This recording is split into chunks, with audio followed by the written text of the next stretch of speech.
Here we go. Hello. Hello. Hi, everyone. Hey, Kathy and Kelly and Rebecca's all in the chat box. How are you guys doing today? Let us know in the chat box. Hey, Rebecca, how are you? Hi, I'm good. Thank you for coming on. I know you are super busy, so I appreciate it. I've got a little time. The girls are still asleep. Yeah. Oh, they're still sleeping. We had a late night. Well, we were up too late last night. So for me, it's only 9:30 in the morning, but yeah, they're still asleep. Oh, that's right. You're 1 hour behind me. Awesome. So guys, if you have questions during this, put them in the chat box. I have a new Facebook group and a lot of us are still online teachers there, but some of the newer people coming in are transitioning from in class to online. So I thought this would be kind of cool just to chat about online teaching. So we'd love to know your thoughts as online teachers or your questions if you're going online. Does that make sense, Rebecca? Yes. How do I teach online? Yes. So I have some questions I'm going to ask Rebecca and we're going to talk about them. So okay. You guys feel free to chat in the box too. So, all right, let's get started. So the first question I have is probably one of the best ones for you, Rebecca. So what are some advantages of teaching online? Well, for many online jobs, it's a flexible schedule. You can choose when you want to work. Now, some jobs, are like my husband worked with a company where he kind of took over as a classroom teacher online. So a school did not have, say, a speech teacher. Well, he had to teach that specific time to a classroom of kids over in, say, Florida, and he lived in Idaho. So he had it built in time. But some jobs you can choose when you want to teach and you make your own schedule. Sometimes you can even make your own prices if you do private tutoring. So it's a lot of flexibility, which is really nice. Yeah. So some of you know I'm going to be a grandma, and I just found out she is going to be teaching online. And no, I did not recruit her. But she is going to have the baby soon. So I told her to go check out Rebecca's channel for some help, because if you are pregnant, have a baby, have a toddler, let's see, what other stages have you been in? Early childhood. Now I've got a soon to be first grader. So yeah, this fall I will have a first grader, a 3-year-old, and a newborn. Yes, and she's been doing online teaching all the way through since her first was like 6 months old or something. So I've done. If you have questions, if you have questions about that, check out Rebecca F on her channel. We have videos on this channel for it too, but she's got a whole channel dedicated to it. So yeah, I need to update some more videos. Life has just been a little busy lately. Really? I don't know why, Rebecca. Yeah, it's not like we're like moving out of state in a week or anything. Right? Oh, you are so busy. Again, I appreciate you coming on here. Advantages for me had everything to do with mindset for a while there. I didn't have a job when I moved back to the States, and I was just kind of like, what am I going to do? I didn't have a car. So when I got back here, teaching online just seemed like a nice transition for me, and it worked out really well for me. So I was able to teach all kinds of crazy hours whenever I wanted, and didn't have to drive anywhere. Shoot, I didn't even have to put on real pajama or real pants. I could wear my pajama bottoms. Right. So that would be a good advantage online. So how do you know if online education is right for you as a teacher? Well, it kind of depends on what kind of online teaching you want to be in. I have discovered that through me and my husband, because we both do online teaching, but a little bit different. I teach the young kids. I teach the kids who want to be there. I teach the kids who the parents, are there right next to them. Without school, we do science experiments, or if you do private tutoring, the kids for the most part want to be there. Or when you do online ESL, the kids are, forced to, you will be here, when you teach overseas. He taught a classroom of high schoolers who never logged in, and they had blank screens, they kept the cameras off. And so his was kind of discouraging because he wasn't getting any feedback from the students. He was Yeah, just that's like tough. teaching to himself. So that's Yeah. hard. So you have to decide what kind of online teaching do you want to do. Some people Right. are fine with teaching to blank screens, and there's doing like online homework where people just turn in their homework. I Right. feed off of the energy of others. So when they're Yeah, me excited, too. I'm excited too. So I need to see the kids. I need to, feel their energy, and then I can bounce off of it, whether it's a group class or individual class. So that's why I like teaching the Right. little ones. Me too. Hey, online teacher dude, Tim is here. He said, "Hi, Casey and Rebecca. Feels like old times watching you're live. Hope all is well." Doing good here. Your channel has taken off too. I mean, his Yeah. channel has been huge for a while now, but he's got a lot of stuff updated on there, and a course, right, Tim? I think you've got a course for teachers as well. Mhm. So now I know your kids do classes online and in person. How do you know if online education is right for your child? That's a good question, because some kids can do online. Some kids, will Hmm. pay attention to the teacher online and will stay Right. focused and do well. Some of them will not. Hmm. I worked this past year at a in-person tutoring center, and the kids I got there would not do well online. I mean, they are squirrely. They don't even pay attention to if you're right there, like holding them down. You can't really hold them down, but you could. You could take the pencil away. They would not survive Right. online because there's no way to do proximity with them. There's no way to do, let me take you this distraction away. When you're online, you Right. can't do that. So some kids need to have a teacher sitting right there next to them, pointing at the book of where Right. where to go. Some students can handle online, and they like to have the fun things that the animation on the computer, and then the teacher talking to them, and they can handle that. So it really depends on your child and what you need, which is why I'm glad that the tutoring centers are back open again, so you can choose online tutoring or in-person tutoring. Right. I guess if you have good parent support, online teaching may be okay for your child as well. Yeah, if you are But right there next to them you as a have to support, team yeah. with that Some teacher to go, oh, this toy's a distraction. I'm going to help the teacher and take this away from my child. right. Right. Awesome. Oh, my thing just closed. I just lost my notes. Okay, here we are. So, yeah, I think the advantages for students and parents online, I was going to say outweigh the in class, but not necessarily. It's not for everybody. Teaching online is not for everybody. Learning online is not for everybody, but you just have to kind of see if it's right for you. So, Right. um, all right, here's a big one. How can you as a teacher make sure students stay engaged with your classes? Yeah, it's a good question, because sometimes the kids just don't want to be there at all.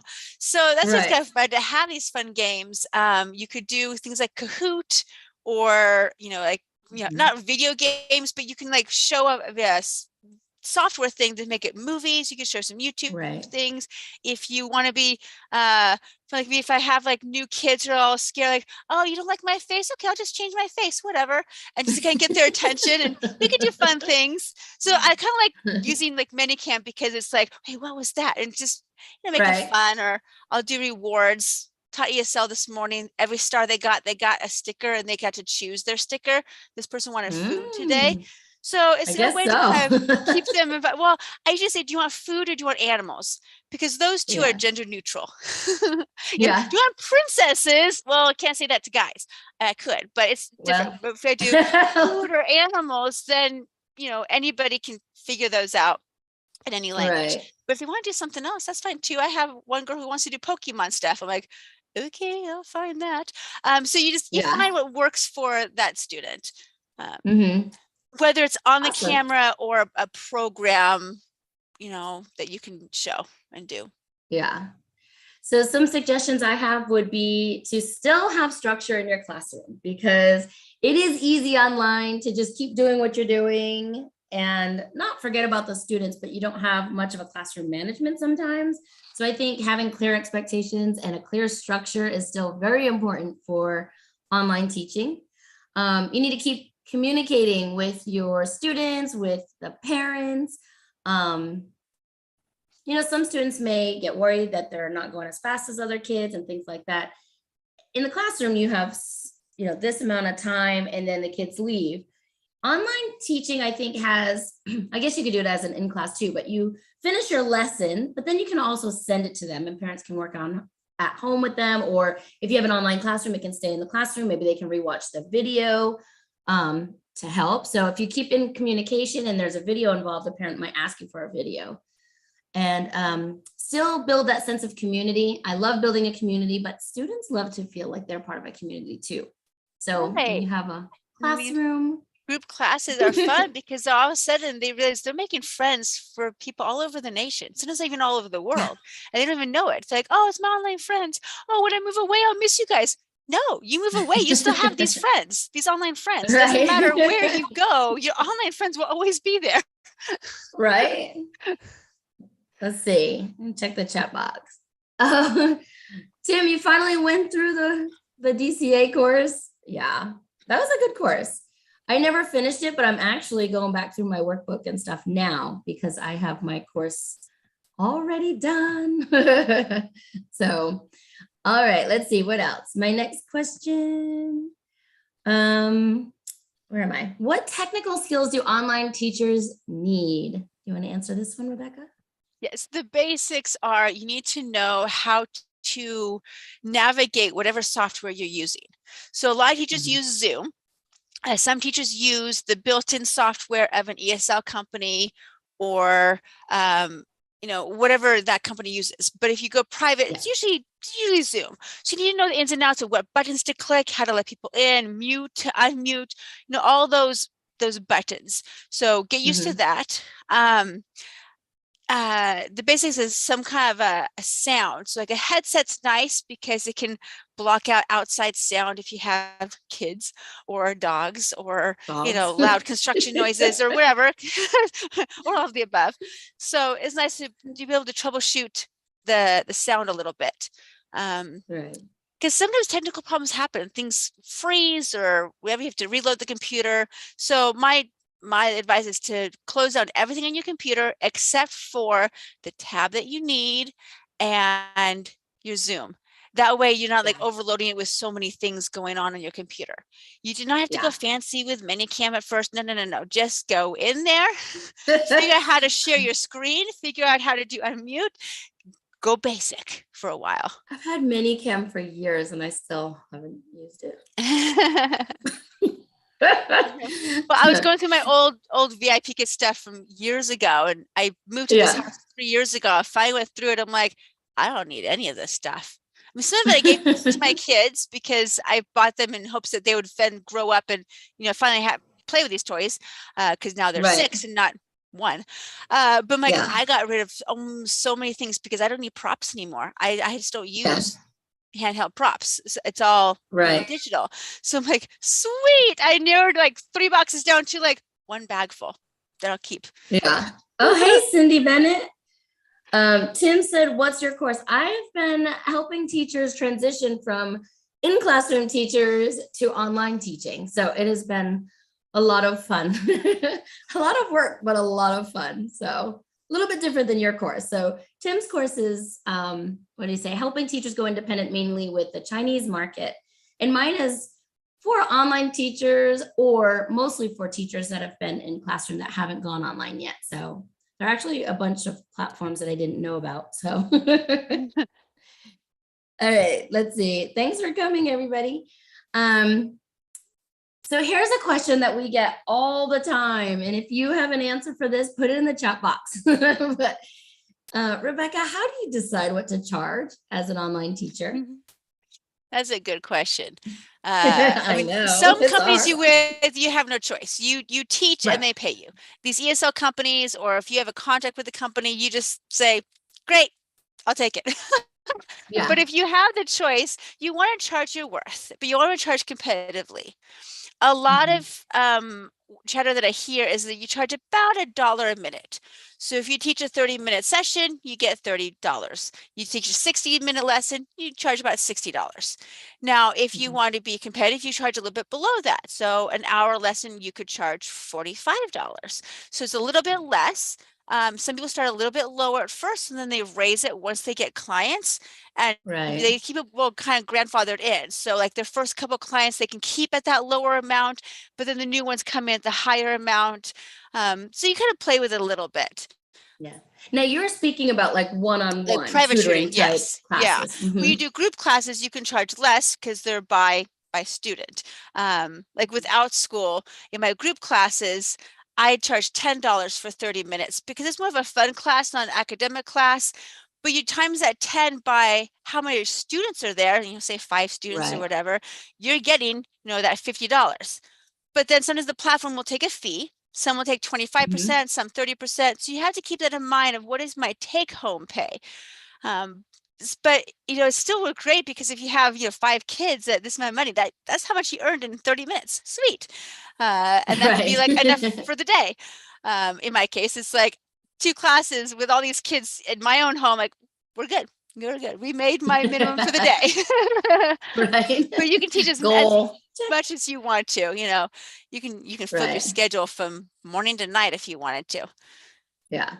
So my course is a little bit different, but I agree with Rebecca, especially with the one-on-one tutoring, and because I talk a lot about niching down. So here is another question about it, kind of the same thing. So do you as a teacher, are you teaching what you're passionate about, or are you letting your parents decide for you?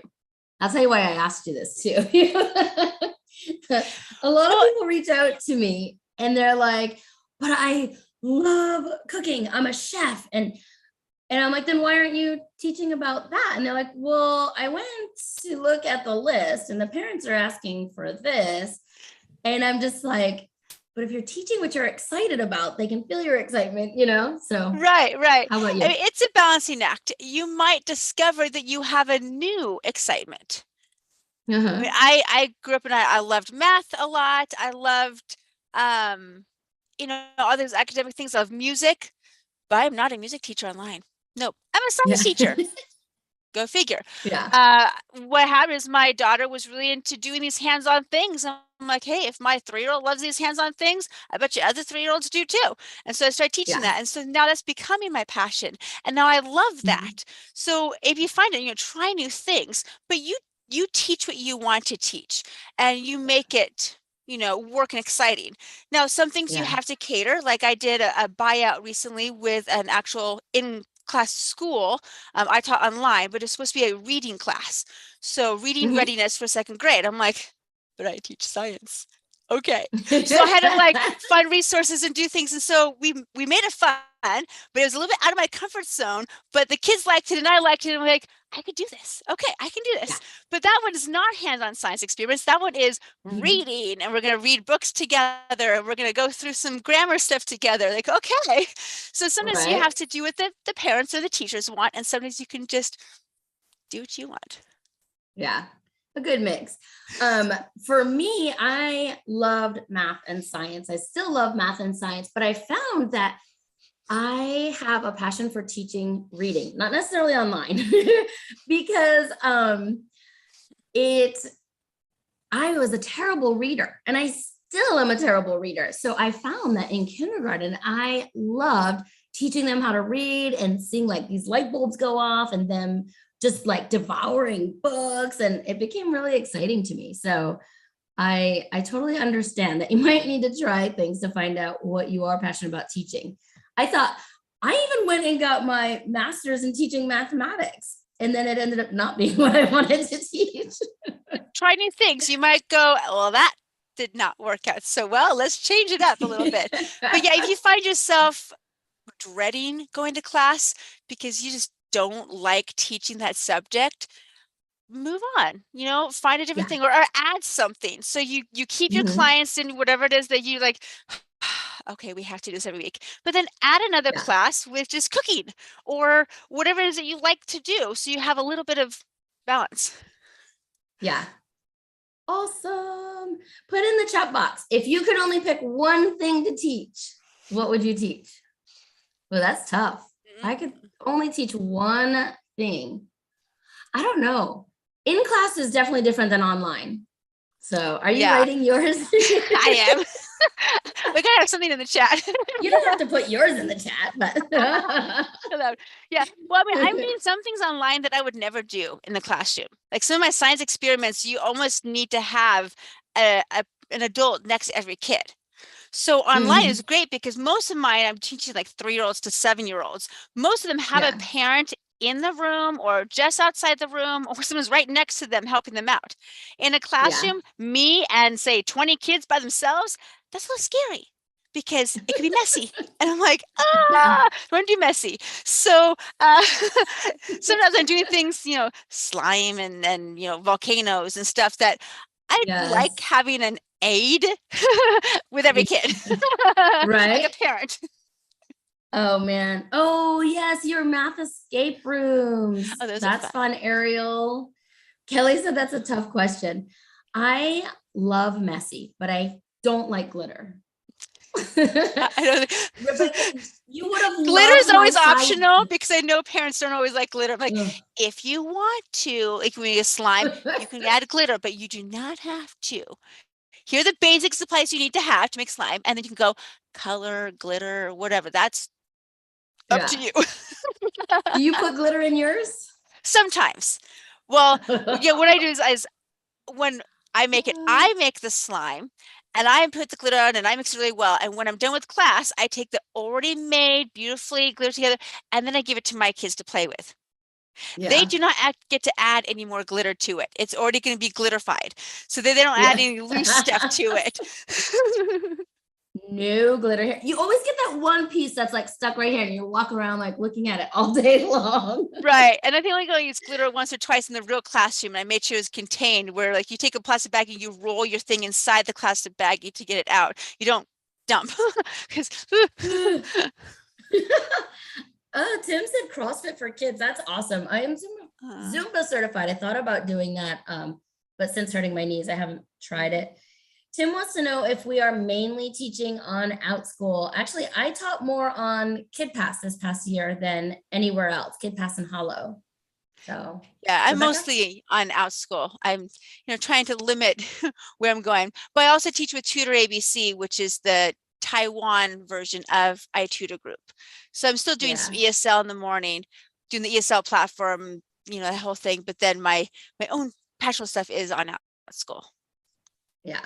I basically have been getting rid of a lot of my teaching online stuff just to help, for my course, but I've been giving all of my stuff away to my grandbaby to be. So I'm slowly running out of books and stuffed animals and everything. Right. Yeah. When I think about, things like that, as I'm going through my stuff, I'm like, okay, now these are just like, definitely trash. These could be donated to a thrift store. Oh, these are Right. cool, like school teacher stuff. So I'm making some Yeah. boxes and then I'm going to gift them to my daughter's school and say, teachers, have it, and then donate it, whatever you want to do. But you guys get first dibs on this stuff that I think you guys could be creative with. I'm having trouble. I can't get rid of all of my I had the whiteboard with all the stars and all of the magnetic things. And, Paige made them, Paige Woodrow made some of them, and Crafts by Angie and Lisa Sparkle, I think. Yeah. All of them, they made all of these, so I can't get rid of them. So I need to find teachers that want them. Yeah, I think they pack it pretty small and give them to some people. Just be careful with the magnets with kids. Yeah. So for those that don't know, we were both with VIP Kid. I'm still in my contract with them, but for a while there, you were supposed to have, 5 stars or 5 of something. So many of us have made them or bought them, or different props. So we have a lot of stuff. So when you hear us talking about getting rid of stuff and donating, it's just from teaching online where we had to have props and things. So. Yeah. Well, I mean, I taught with the VIP Kid for 5 years, and the first 4 of them was very prop heavy. So I had a lot of props. The last year, 2 years, something like that, I went digital. So I've been able to get rid of some, but I had a lot, and I spent a lot of money at Dollar Tree those first couple years in the Target dollar spot. I'm like, why did I do all that? But that was the thing. That was the in thing. And, you always wanted to have what was fun and new and fancy and right. And I got rid of a lot of my kindergarten stuff. And then I started teaching online. I'm like, oh, if I had all my stuff right now.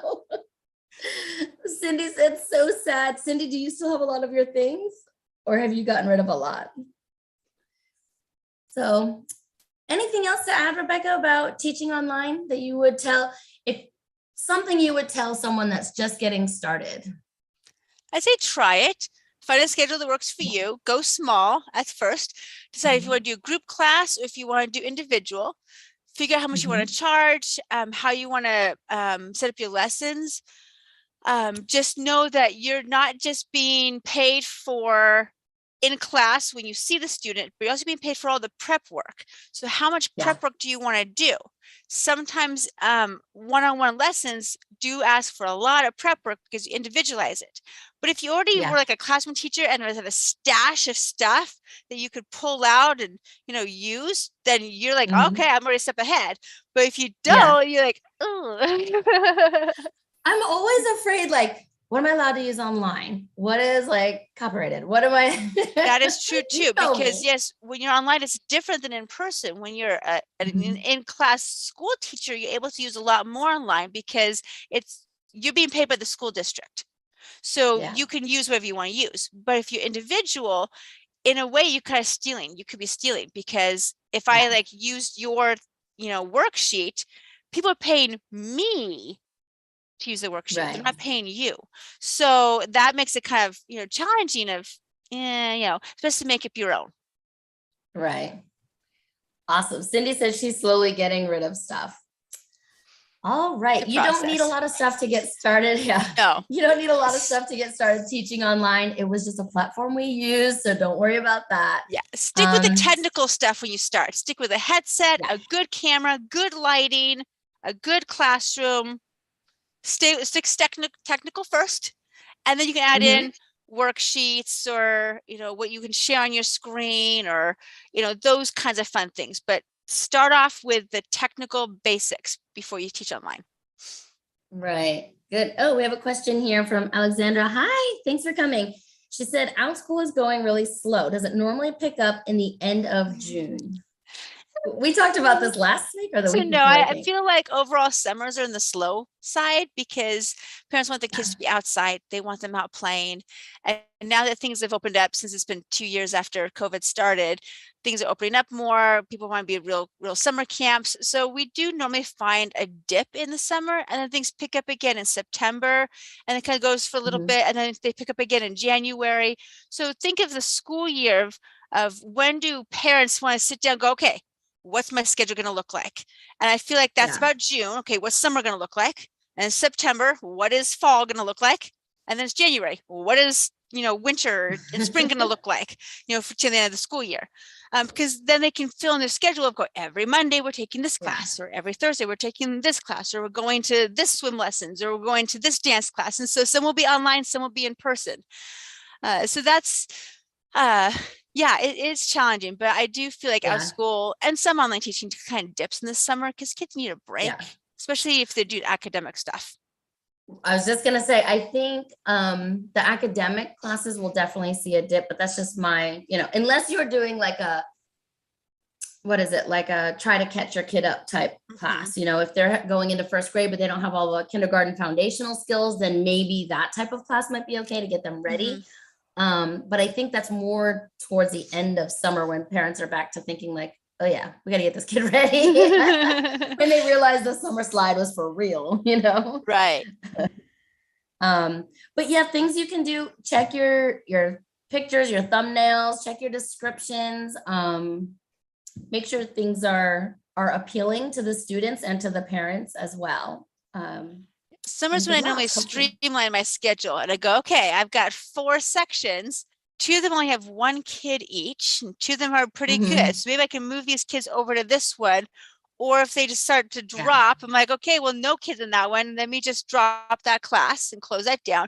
So I'm teaching less often in the summer, but more kids per class because I want to make it worth my while. I don't want to show up all the time with just one student if it's supposed to be a group class. And so I'm just getting like the one student pay, like, oh, $7 for half an hour, versus a group class.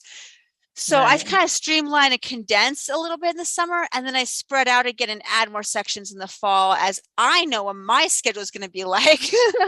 And then I can see what, what's going to happen. Yeah.